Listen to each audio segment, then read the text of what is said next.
Bom dia, pessoal, tudo bem? Nessa semana, vocês estudarão o gênero textual História em Quadrinhos. Veremos quais são as características, como é a estrutura desse gênero. A história em quadrinhos, ou HQ, é o nome dado à arte de narrar histórias através de desenhos e textos em sequência, normalmente na horizontal. Os quadrinhos, como os conhecemos hoje, nasceram com o uso e a expansão da imprensa.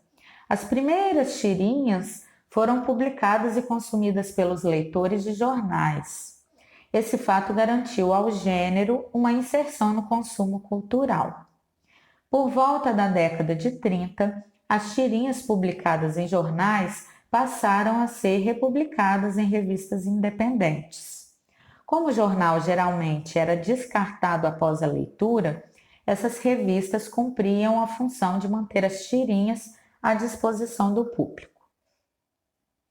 Em 1938, foi publicada nos Estados Unidos a primeira revista de história em quadrinhos, a do Superman.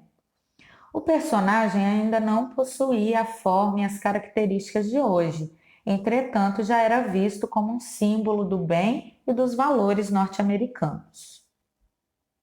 No Brasil, a primeira história em quadrinhos chamou-se o Tico Tico e foi publicada em 1905 pelo periódico O Malho. Idealizada pelo artista Renato de Castro, foi influenciada pela história em quadrinhos francesa La Semaine de Suzette e teve como personagem mais popular o Garoto Chiquinho.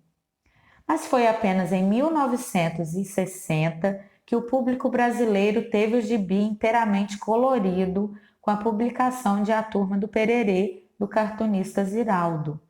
O gibi foi apresentado pela editora O Cruzeiro e trazia personagens inspirados na cultura nacional. Foi também na década de 60 que surgiu a história em quadrinhos mais conhecida do Brasil, A Turma da Mônica, criada pelo paulistano Maurício de Souza. A revistinha fez tanto sucesso que hoje é publicada em mais de 40 países e traduzida em 14 idiomas. Com o sucesso das primeiras revistas em quadrinhos, o mercado para esse gênero cresceu. Novas histórias foram criadas e publicadas, novos estilos consolidaram-se, alcançando também o mercado cinematográfico. Então, diversas histórias passaram a ter a sua versão em filme. Essas histórias possuem os fundamentos básicos das narrativas.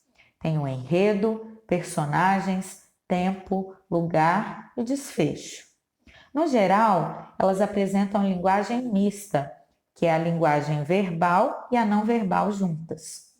E são utilizados alguns recursos gráficos, como os balões com textos escritos para comunicar as falas das personagens, as onomatopeias, que são palavras que reproduzem sons, as letras e sinais de pontuação com diversas fontes e tamanhos. O formato dos balões transmite intenções distintas. Os balões com linhas contínuas sugerem uma fala em um tom normal. Os balões com linhas tracejadas indicam que a personagem está sussurrando. Os balões em forma de nuvens apontam pensamentos. Já os balões com traços pontiagudos exibem gritos. Pessoal, para essa semana é só. Amanhã nós faremos algumas atividades do livro didático de vocês. Então, aguardo vocês. Um abraço.